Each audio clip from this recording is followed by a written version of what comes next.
안녕하십니까. 챕터 3 흙의 압축 및 압밀 이론에 대해서 알아보도록 하겠습니다.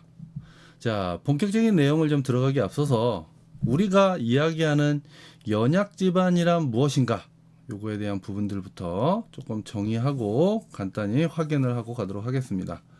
자, 연약지반의 정의, 전단 강도, 그죠? 지반의 강도가 작아서 지지를 할 수가 없다. 그리고 압축이 많이 돼서 변형이 많이 발생된다. 그래서 전단 강도가 작고 압축성이 큰 연약토로 이루어진 지반을 통칭해서 우리는 통상 연약지반이라고 이야기를 합니다. 지반이 축조될 구조물 규모에 따라서 연약지반은 상대적일 수 있으며 하중 제하 시 지반 개량의 필요한 지반을 공학적으로는 일컫습니다. 요거에 대한 의미는 뭐냐면, 가령 우리가 어떠한 현장의 조건에 해당되는 지반이 있다고 했을 때 단순히 비교해 보시죠.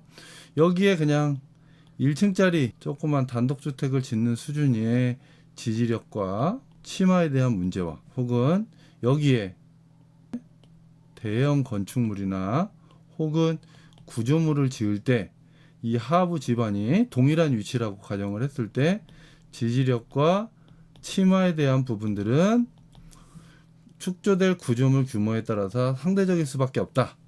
만약에 이 하부 지반이 이 정도의 하중에는 충분히 지지가 가능할 수 있지만 대형 구조물인 경우에는 지반 개량이 필요할 수도 있다. 이거는 상대적인 의미에서의 연약 지반이다. 그렇죠? 지반 개량이 우리가 필요한 지반이라고 하면 지반공학적으로는 연약지반이라고 개념적으로 접근해야 되는 게 맞다. 연약지반의 공학적인 특성들을 본다면 점성토와 사질토를 일단 간단히 나누어서 보죠. 우리가 보통 연약지반은 점성토를 일컫죠. 점토층의 지반은 전단 강도도 작고, 그렇죠? 사질토에 비해서 압축성도 상대적으로 큽니다. 사질토는 균등계수가 작고, 균등계수가 작다는 얘기는 뭐죠? 입도 분포 곡선에서 통과 중량 백분율, 입도 분포 곡선이 이렇게 균등계수가, 입자의 크기가 골고루 나눠져 있는 게 아니라 어떤 하나의 입자 크기가 좀 쏠려져 있어. 그러면 균등계수가 작고, 그렇죠? 혹은 상대 밀도가 작다, 느슨하게 루즈한 상태, 그렇죠? 덴스한 게 아니라 루즈한 상태로 입자가 분포하고 있다. 그리고 특히나 상대 밀도의 개념으로 나타냈었는데, 상대 밀도가 작다는 뜻은 느슨하다는 얘기고, 사질토 지반에서는 나중에 내진 파트에서 이야기를 하겠지만 액상화에 대한 발생 가능성이 높다. 이렇게 이야기를 할 수 있겠습니다. 당연히 유기질토 같은 경우에는 전단 강도도 작고 압축성도 커서 치마 지지력에 대한 문제를 발생시키게 되고 2차 압축 특성도 크게 나타나게 됩니다. 요거에 대해서는 압밀에 대한 부분들을 다루면서 차후에 이야기를 하게 될 것입니다. 자, 우리가 어떠한 현장에 지반이 있다라고 가정을 했을 때 우리가 그 지반에 관심을 갖는 이유는 뭐겠습니까?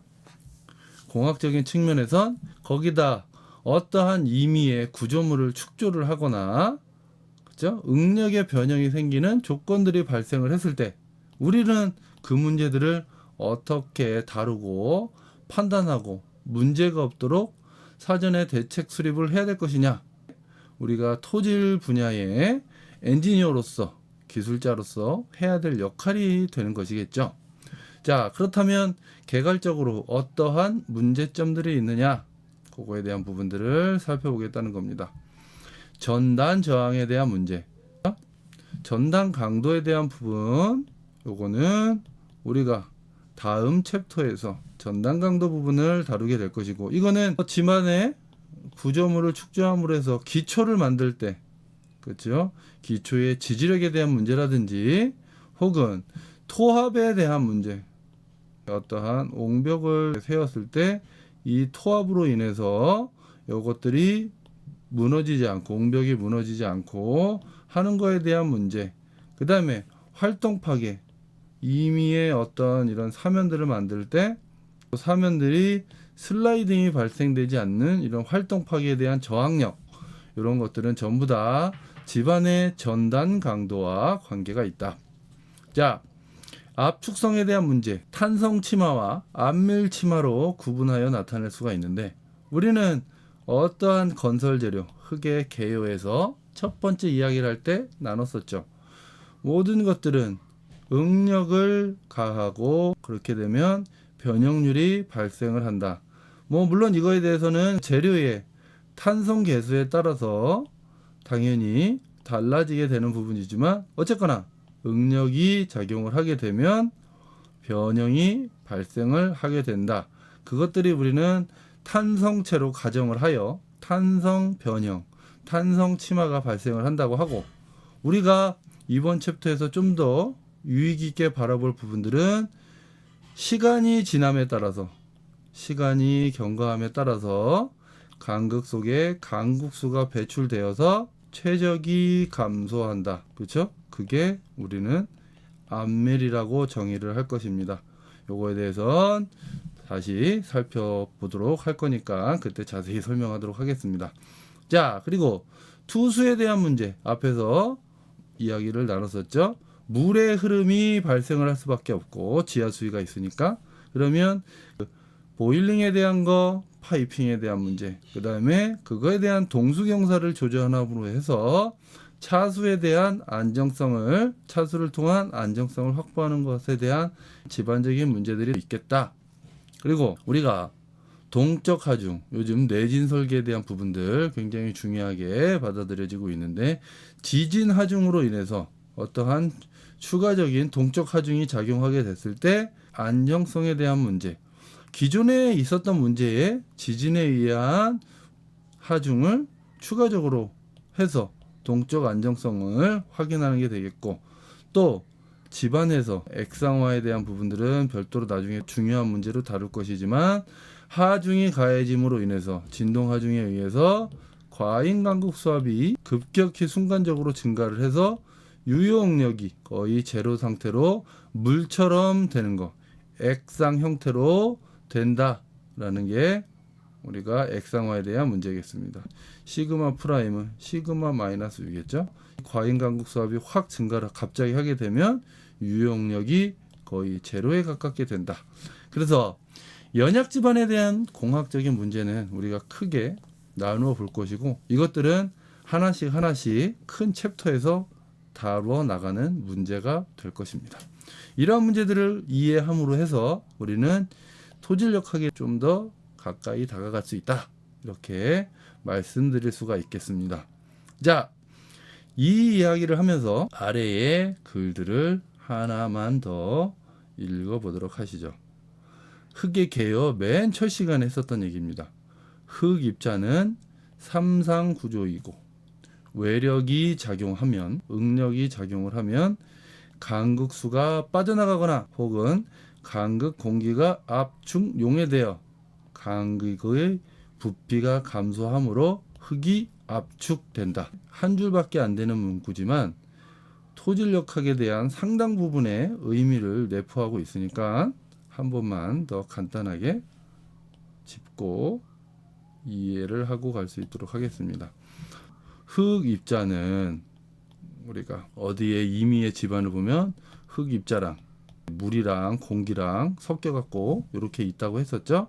이거를 삼상 구조로 해서 흙과 공기와 물과 공기의 삼상 구조로 되어져 있고, 우리는 흙은 비압축성, 물은 비압축성, 공기는 압축이 될 수가 있죠. 그러면 흙의 최적과 물의 최적과 공기의 최적이라고 나타냈었고, 요거를 우리는 합쳐서 간극이라고 얘기를 했었죠. 간극. 자, 그래서 하중이 작용을 하게 되면 흙은 비압축성, 물에 대한 것도 비압축성이라서 이거 자체가 압축이 되진 않는데 어떻게 됩니까?